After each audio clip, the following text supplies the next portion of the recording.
शरद पवार ने पूरी रणनीति के तहत पहले कांग्रेस को उसकी सियासी औकात बताई और फिर इस बात के संकेत दे डाले कि एनसीपी कांग्रेस की पिछलग्गू नहीं है, ताकि आगे कांग्रेस के साथ मेलजोल की जा सके।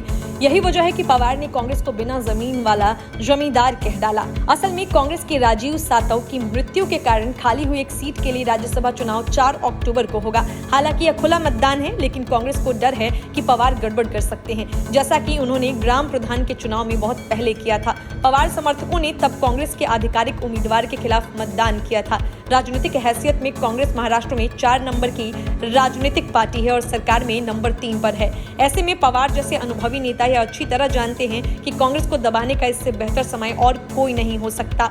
पवार ने यह बयान देकर एक तरह से कांग्रेस नेतृत्व को संकेत दिया है कि उसे महाराष्ट्र में कोई भी फैसला लेने से पहले सहयोगी दलों को विश्वास में लेना चाहिए, क्योंकि अगर राज्यसभा की सीट के लिए चुनाव हुआ तो कांग्रेस को अपना उम्मीदवार जिताने के लिए एनसीपी और शिवसेना के वोटों की भी जरूरत पड़ेगी। ऐसी स्थिति में महाराष्ट्र कांग्रेस के नेताओं को लग रहा है कि पवार कोई बड़ा गेम कर सकते हैं। इसीलिए महाराष्ट्र के नेताओं ने पार्टी के वरिष्ठ नेताओं को यह संदेश भेजा कि उम्मीदवार केवल महाराष्ट्र से होना चाहिए और पार्टी को बाहरी लोगों को टिकट नहीं देना चाहिए। बाहरी उम्मीदवार के तौर पर राजीव शुक्ला और आनंद शर्मा के नाम पर चर्चा हो रही थी।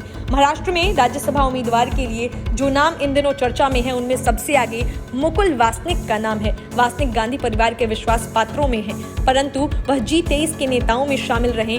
उनके नामों को लेकर दूसरा आक्षेप यह है कि राज्यसभा में कांग्रेस ने दलित नेता मल्लिकार्जुन खड़गे को नेता बनाया है। वासनिक भी दलित ही हैं। ऐसे में महाराष्ट्र के कांग्रेसियों का यह कहना है कि आखिर पार्टी में दलितों को कितना प्रतिनिधित्व दिया जाएगा। दूसरा नाम मिलिंद देवड़ा का है। देवड़ा के राहुल गांधी से करीबी संबंध है। वह लंबे समय से वेटिंग में चल रहे हैं। पिछले कुछ साल में मिलिंद के बार बीजेपी के करीब जाने की अटकलें लगती रही हैं। एक नाम रजनी पाटिल का भी चल रहा है। रजनी पाटिल गांधी परिवार की करीबी हैं। महाराष्ट्र से ब्राह्मण नेता के रूप में विदर्भ के अविनाश पांडे का नाम भी काफी तेजी से आगे पाया गया है।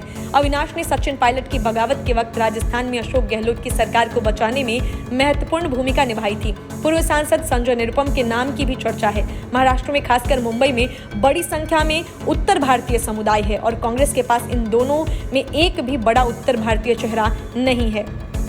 नगर सेवक और विधायक स्तर पर कांग्रेस के जो उत्तर भारतीय नेता थे, वे पार्टी छोड़कर बीजेपी में चले गए हैं। निरुपम की पहचान राहुल गांधी के पसंदीदा और करीबी नेताओं में होती है, परंतु निरुपम अघाड़ी सरकार के शुरू से ही विरोधी रहे हैं, इसीलिए उनकी स्वीकार्यता पर संशय है। Bureau report, news of India.